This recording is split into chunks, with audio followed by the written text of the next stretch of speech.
Guten Tag, mein Name ist Tomopoulos, Kostas Tomopoulos, und heute bin ich hier in einem Café in Makrigelos und spreche mit einem Vironas, ein Albaner, der seit vielen Jahren hier in Griechenland ist. Τώρα μιλάω με έναν Αλβανό που είναι εδώ και πολλά χρόνια στην Ελλάδα. 30 χρόνια, από 97. Από 97, Ναι. δηλαδή Πες 24-27 χρόνια. 27 χρόνια, ναι. 27 Εντάξει, ερχόμουν γιατί ήμουν στην αστυνομία, ερχόμουν από 91 με την άδεια. Ερχόμουν εδώ, έφευγα, ερχόμουν κάθε χρόνο, ας πούμε. Όταν έπαιρνα την άδεια, είχαμε ένα μήνα άδεια, ερχόμουν εδώ, δούλευα εδώ και γυρούσα πίσω με βίζα τότε. Και από 97 μετά, όταν έγινε στην Αλβανία αυτό που έγινε στο 97 που έπεσε η κυβέρνηση, έμενα μόνιμα εδώ πέρα. Έφερα και την γυναίκα, έκανα τα παιδιά εδώ πέρα, σπουδάζαν τα παιδιά, πανεπιστήμιο, ιστορίες. Είναι στη δουλειά εδώ στη Θεσσαλονίκη και θέλουμε δεν θέλουμε μένουμε εδώ. Αυτό. Αυτή είναι η ιστορία μου, με λίγα λόγια να το πούμε. Εσύ δούλευες τότε στην Αλβανία με το Χότζα. Όχι με το Χότζα, στα 90 πήγα εγώ στην αστυνομία, αλλά πες τότε ήταν το σύστημα του Χότζα, αλλά ήταν τις μέρες που θα έπεσε όλο το σύστημα, που ήρθε στην κυβέρνηση η Δημοκρατία. Και δηλαδή τα 7-8 χρόνια ήμουν στην Δημοκρατία στην Αλβανία, μόλις ήρθε τα πρώτα χρόνια που λέμε. Εσύ πότε ήσουν εκεί στην αστυνομία? Από 90 μέχρι 97. Δηλαδή μόλις έφυγε ο Χότζας, ναι, πήγες στην πες αστυνομία, κάπως έτσι, ναι. Μέχρι το 97. Ναι. Και όταν είχες το καλοκαίρι άδεια, ερχόσουν. Δεν το έπαιρνα καλοκαίρι, το έπαιρνα όποτε θέλα εγώ, δηλαδή μπορεί χειμώνα, όποτε θέλα. Όχι καλοκαίρι, γιατί καλοκαίρι δεν μας δίνανε άδεια. Και ερχόσουν εδώ στην Ελλάδα, δούλευες. Ναι, δούλευα ένα μήνα και γυρνούσα πάλι στην δουλειά. Γιατί το έφτιανες αυτό το πράγμα? Γιατί δεν φτάνανε τα λεφτά που έπαιρνα στην αστυνομία. Από την αστυνομία. Ναι, δεν φτάνανε, να λέμε μια αλήθεια. Παχτσίς. Κοίτα, στη δουλειά που ήμουν εγώ δεν έπαιρνα μπαξίς, γιατί εγώ ήμουν, πώς θα σου πω, μόνο στη πόλη. Δηλαδή, πατρούλα το λένε, δεν ξέρω τώρα τη λέξη ελληνική, πώς το λένε, με μια αμάξι να γυρνάς στη πόλη και να μην γίνουν φασαρίες και ιστορίες, κάπως έτσι. Δεν είχε παχτσίς εκεί. Δεν είχε το μέρος, να το πούμε έτσι στα εισαγωγικά. Δεν είχαν λεφτά οι άνθρωποι να σε πληρώσουν. Ναι. Ακριβώς. Και μετά το 1997... Εκεί έγινε μεγάλη φασαρία στην Αλβανία, δεν ξέρω αν έχετε ακούσει, να το πούμε έτσι, που έπεσε η κυβέρνηση με τα λεφτά, τις πυραμίδες που λέγανε σε εμάς. Και πες, δεν είχε ούτε αστυνομία, ούτε πέφτανε όλα δηλαδή, και ήρθα εγώ, πάλι με βίζα εγώ, γιατί είχα τη βίζα, ήρθα εδώ. Και μετά πού να γυρίσεις πίσω, που όλοι οι κλέφτες πήρνανε τα αμάξια της αστυνομίας, του ασθενοφόρου και ιστορίες. Δεν ξέρω, από φόβο να το πω. Εντάξει, δεν μπορείς να λες από το φόβο. Γιατί τότε η κυβέρνηση ήταν στα χέρια του πιο χειρότερου άνθρωπο. Ας να το πω έτσι. Και αυτό έφυγε. Πήρα και τη γυναίκα και ήρθαμε εδώ μετά μόνιμα. Και τι δουλειά έφτιανες τότε εδώ? Από τότε μπήκα στα μίδια, γιατί και όταν ερχόμουν με ένα μήνα στα μίδια δούλευα. Και από τότε. Εδώ στην καλλιεργίες, Μακρύγελα. Δηλαδή δεν άλλαξα μέρος. Εγώ όλη τη ζωή μου εδώ πέρα στην Ελλάδα. Και τώρα εκεί είμαι. Ο φίλος μου είπε ότι ερχόταν από τα βουνά ο άλλος Αλβανός. Δεν είναι τύχες, σου λέω σε μένα, δεν ξέρω. Περισσότερο ερχόταν από τα βουνά. Π.χ. τότε σε 97 ανοίξανε όλες τις φυλακές. Πού πήγαν αυτοί οι άνθρωποι? Εδώ ήρθαν. Γι' αυτό μας βγήκε και το κακό όνομα στα εισαγωγικά. Γιατί πρώτοι αυτοί θέλουν να φύγουν από μια χώρα που άνοιξαν οι φυλακές. Συμφωνείς? Έτσι νομίζω εγώ. Εντάξει, μπορώ να το βλέπω έτσι από τη μεριά, από τη γωνία του αστυνόμους. Δηλαδή που φύγανε όλοι αυτοί οι κακοί πρώτα. Γιατί δεν χάνανε τίποτα να φύγουν από τη χώρα. Κερδίζανε δηλαδή την ελευθερία που λέμε. Και εσύ ήρθες κατευθείαν εδώ στο Μακρύγελο? Ναι, κατευθείαν. Όχι, εδώ ήρθα, δηλαδή δεν άλλαξα μέρος. Και τότε που ερχόμουν με άδεια, και γιατί ήταν αδερφό μου πρώτα εδώ πέρα. Γιατί εμείς έτσι ήρθαμε εδώ στην Ελλάδα, ένας τραβάει τον άλλο. Και εδώ πόσους Αλβανούς έχει εδώ στο χωριό περίπου? Στην αρχή, γιατί τα μίδια κρατάνε αρκετά αργάτες. Στην αρχή ήταν πολλοί. Τώρα με τις αρρώσεις που βγήκανε με την αλλαγή της δημοκρασίας, έπεσε η δουλειά και να φαντάζεσαι τα σχολεία τα περισσότερα ήταν από εμάς, δηλαδή ας το πούμε αλβανάκια, όπως λένε εδώ πέρα. Τα περισσότερα παιδιά ήταν από εμάς και σπουδάζανε και κάνανε και μπορεί να ήταν, πώς θα σου πω, πάνω από 200 οικογένειες.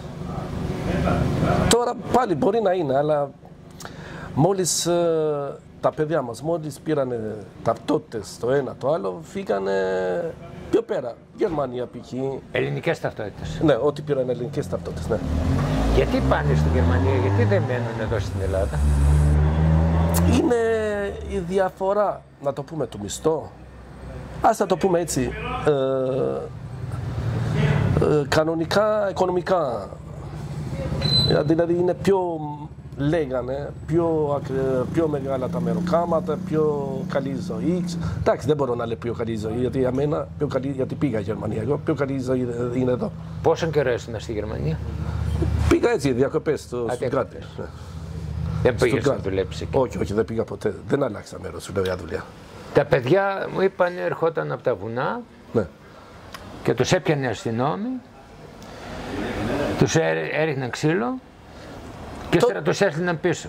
Τότε ναι, έτσι ήταν. Έτσι, γιατί δούλεψα και τότε εγώ, όπως ήμουν στην αστυνομία, δηλαδή άκουγα τέτοιες ιστορίες, το ένα το άλλο, και χτυπημένοι δηλαδή, αλλά πώς θα σου πω, τότε δεν μπορούσες να κυνηγάς το δικαιώματα. Να κυνηγάς, δηλαδή αυτός είναι μαυρισμένο π.χ.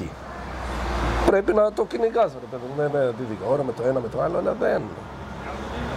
αλλά δεν με έτυχε εμένα, τι να σε πω, γιατί εγώ η τύχη μου, να το πούμε έτσι καθαρά, η τύχη μου, δηλαδή επειδή ήμουν στην αστυνομία, έπαιρνα εύκολα τη βίζα στην Κοριτσά, γιατί ήταν στην Κοριτσά η πρεσβεία ελληνική στην Κοριτσά και ας το πούμε με μέσον. Με μέσον έπαιρνα. Έξερες κάποιον που έξερες κάποιον. Ακριβώς. Δηλαδή δεν έτυχε, τι να πω. Πάνω στη πλάτη μου δεν το έπαθα αυτά που ακούγα ιστορίες και όχι ακούγα και το πίστευα, γιατί με έλεγανε κοίτα μαυρίλα στο σώμα, το ένα το άλλο. Άμα δεν το νιώθεις μόνος, δεν το έχεις στην πλάτη σου, δεν το λες, ας πούμε. Αλλά τώρα και αυτοί που είχαν τότε τα προβλήματα οι Αλβανοί είναι εδώ πέρα, εδώ και 30 χρόνια. Ναι. Πολλοί έχουν ελληνικές ταυτότητες, ναι, και τους αρέσει να ζουν εδώ πέρα, δεν πάνε πάλι πίσω. Κοίτα, ας πάμε πάλι στη ιστορία μου. Εγώ τα παιδιά μου, ο μεγάλος τέλειωσε ηλεκτρονικός μηχανικός υπολογιστή. Είναι σε μια καλή δουλειά. Είναι στην Αλβανία. Εμείς... Στην Αλβανία. Είναι εδώ, συγγνώμη, είναι εδώ στη Θεσσαλονίκη. Εμείς στην Αλβανία, δηλαδή οι πρώτοι που ήρθαμε, γιατί όταν ήρθαμε στην αρχή, ήρθαμε να μαζεύουμε λεφτά και ήταν όνειρο να κάνουμε ένα σπίτι. Καλό. Έτσι ήταν στο Χότζα, ας πούμε, ή να σε πω έτσι. Στο Χότζα το σύστημα ήταν, μένανε 2-3 οικογένειες σε ένα σπίτι. Και όνειρο μας ήταν να φτιάξουμε ένα σπίτι, να έχω... Δηλαδή εγώ με τον αδερφό μου έμενα στο ίδιο σπίτι, 2 ζευγάρια. Και ήταν όνειρο να φτιάξω ένα σπίτι. Έφτιαξα σπίτι, έκανα, αλλά πού να γυρνάω τώρα εκεί, να κάνω τι. Δηλαδή το αλβανικό είναι ξένο τώρα για σένα. Κοίτα. Έζησες εδώ 30 χρόνια και... Ναι, εγώ όταν ήρθα εδώ ήμουν 30 και. Τώρα τα πρώτα χρόνια όταν είσαι παιδί δεν το νιώθεις εκεί πια. Πιο πολύ τα χρόνια είναι εδώ. Και δεν άλλαξα μέρη, δηλαδή εμένα τα 30 χρόνια με έμενα εδώ. Και θες δεν θες, σε δένει το μέρος. Εσύ θα πάρεις σύνταξη και τι ύστερα θα πας στην Αλβανία ή θα μείνεις εδώ? Δεν πιστεύω να πάω. Έκανα σου λέω σπίτι, αλλά δεν πιστεύω να πάω στην Αλβανία. Γιατί τα παιδιά μου δεν έρχονται εκεί πέρα. Γιατί εμείς ακόμα έχουμε το παλιό. Δηλαδή ο γονέας το τραβάει να μένει με τα παιδιά του. Να μένει, δεν μπορώ να μένω με τα παιδιά, αλλά να είναι κοντά στα παιδιά, ας πούμε. Γιατί όσα κοντά είναι η κορίτσα που μένω εγώ, πάλι τα σύνορα το κορίζουν λίγο. το κάνουν πιο μεγάλο το απόσταση. Δηλαδή εσύ θα πάρεις ελληνική σύνταξη και θα καθώ εδώ. Και θα εγώ και η γυναίκα μου. Ναι. Με τη γυναίκα σου. Ναι. Μάλιστα. Αν σκεφτείς πίσω τότε εκείνο τον καιρό, θα το ξαναέφτιανες αυτό ή θα έμενες στην Αλβανία? Κοίτα, τότε. Μια νοσταλγία για τη δουλειά μου που είχα εκεί πέρα. Λογικό είναι να έχω. Ξέρεις γιατί εδώ στα μίδια είναι σκληρή δουλειά. Η αστυνομία, εκεί που δούλευα εγώ δεν ήταν σκληρή δουλειά. Είχα και δηλαδή είχα κάνει και σχολείο αυτό το πράγμα και πώς θα σου πω, μ' άρεσε, αλλά λόγω πάλι γυρνάω πίσω στο παιδιό που δεν πιστεύω να σπουδάζανε και να προχωρούσαν τόσο πολύ στην Αλβανία όσο προχωράνε εδώ. Πάλι θα το έκανα αυτό που έκανα. Φίλε, σε Να σε καλά. Υγεία να έχεις. Το όνομά σου κάνω μια φορά. Βίρονας. Βίρονας, ein Albaner, der in Griechenland lebt. Έχεις την ελληνική υπηκότητα ακόμα ή όχι? Κοίτα, δεν θέλεις? Εκεί για μένα, δηλαδή η γνώμη μου, ή με οπτική γωνία που το βλέπω εγώ, εκεί είναι λίγο δύσκολο για μένα. Ξέρεις γιατί έχω 30 χρόνια, έκανα τα χαρτιά να πάρω υπηκότητα, αλλά λόγω που πρέπει να δώσω εξετάσεις τη β' κατηγορία όπως δίνω για πανεπιστήμιο. Γλώσσα. Γλώσσα, εντάξει. Π.χ. ιστορία. Καλά είναι να ξέρεις την ιστορία της χώρας που μένεις, ας πούμε, αλλά να ξέρεις όλοι οι πρωθυπουργοί που πέρασαν σε αυτή τη χώρα, όλα τα βουνά που είναι σε αυτή τη χώρα, όλα τα νησιά που είναι σε αυτή τη χώρα, όλα τα ποτάμια, τα νησιά, ξέρω εγώ, τις λίμνες. Μου φαίνεται δύσκολο αυτή να τα θυμάμαι και να δίνω εξετάσεις. Για να πάρεις την υπηκότητα πρέπει να περάσω εξετάσεις. Γιατί όλα τα χαρτιά τα έχω ξεπληρώσει, όλα τα δικαιώματα να πάρω. Μόνο αυτό. Γιατί νομίζεις το κάνουν αυτό το πράγμα? Δεν ξέρω τώρα αυτό. Μπορεί να είναι καλό. Εξαρτάται πώς το βλέπεις. Εγώ είμαι Έλληνας. Ναι, μπορεί να είναι καλό. Ξέρεις γιατί σου είπα, σε μια χώρα που μένεις, άμα δεν ξέρεις την ιστορία, άμα δεν ξέρεις τα σύνορα, να το πούμε στα εισαγωγικά, τι Έλληνας είσαι, ας πούμε, τι... Εγώ είμαι Έλληνας, δεν ξέρω. Τα νησιά δεν τα ξέρω. Βρε, το παιδί μου που τελειώσει πανεπιστήμιο με και άριστο, δεν τα ξέρει όλα. Yeah. Αλλά εγώ έτσι είναι η νόμη, δεν ξέρω τώρα. Μπορεί να σου λέω για μένα, η γνώμη μου είναι λάθος. Γιατί αφού ζω 30 χρόνια, έχω κάνει σπίτι, έχω αγοράσει σπίτι εδώ πέρα, σπουδάζα τα παιδιά κάνανε το στρατό σε αυτή τη χώρα. Δεν πιστεύω να με βγάλουν τόσο δύσκολο να με βγάλουν ταυτότητα. Με τους Έλληνες πώς τα πας, έχεις προβλήματα? Ποτέ, αντίθετο, ποτέ δεν είχα πρόβλημα σε αυτό το μέρος που μένω. Δηλαδή, άμα ρωτάς εμένα, ας πούμε, όπως λέω τα καλύτερα λόγια, θα λένε και εμένα τα καλύτερα λόγια. Δηλαδή, δεν είναι εύκολο να κάθεσαι σε ένα χώρο τόσα χρόνια ή σε ένα εργοδότη που σε δίνει δουλειά τόσα χρόνια. Στον ίδιο εργοδότη εσύ? Ναι. Καταλάβες. Δηλαδή, δεν είναι εύκολα. Πρέπει να ταιριάζουν τα πράγματα. Μάλιστα. Αν πεις άλλους ανθρώπους που ξεκινούν τώρα από τη Συρία για να πάνε στην Ευρώπη, να μείνουν εδώ στην Ελλάδα ή να συνεχίσουν εδώ στην Ελλάδα και να πάνε στη Γερμανία, τι θα λέγεις εσύ αυτούς τους ανθρώπους? Η γνώμη μου είναι έτσι. Για καλή ζωή, η γνώμη μου είναι εδώ. Για καλή δουλειά είναι να συνεχίζουν. Φίλε, σε ευχαριστώ. Να σε καλά. Υγεία να είσαι. Das war's. Bis zum nächsten Mal. Euer Kostas. Αυτό ήταν. Εντάξει. Δεν ξέρω.